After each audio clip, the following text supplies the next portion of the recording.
Welcome back, everyone, to our short talks on the classifications of typography here at Noble Desktop. The type category we are looking at in this video is known as Blackletter or Gothic. According to some historians, this is considered to be the very first official typeface ever created, somewhere around the 1450s. Here is an example of that typeface. It is known as Textura, and it was hand-carved by Johannes Gutenberg during the time he created his very first Bible. The original Textura typeface included standard abbreviations and a large number of ligatures or connected letters. Now we'll take a look at a sampling of some classic blackletter typefaces. Blackletter typefaces are based on calligraphy and sometimes called Gothic or Old English. They have a strong vertical stroke and often contain highly decorative capital letters.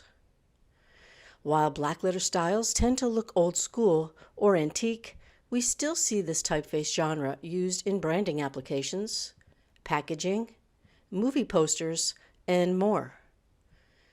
With its distressed parchment paper-like background, sword, shield, and scroll motif, this title screen from the 1938 film The Adventures of Robin Hood is a rich and classic example of the blackletter typeface category in action. This is the masthead of the New York Times on the New York Times building in New York and again on the paper itself. The typeface is engraver's Old English BT. The use of this blackletter typeface provides the moniker with a recognizable, authoritative, and powerful presence. The New York Times logo is unmistakable worldwide, and it clearly wouldn't be the same without the use of this bold blackletter typeface. Next up is this mini movie poster from the film Ladybird. The blackletter example here is Adobe Amador. It is stately, formal, and in this context perhaps slightly ironic. Of course, you have to see the film to fully get it, but it also hints at the Catholic school element in the film and the serious nature that the main character considers herself to exemplify.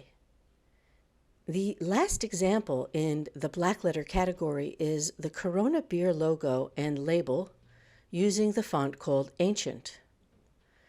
Along with the stylized griffins representing protection, strength, and vigilance, and the king's crown, or corona, the use of blackletter here evokes a sense of gusto and established quality. Perhaps the designer's aim here is to subliminally tell us that this is a really good beer.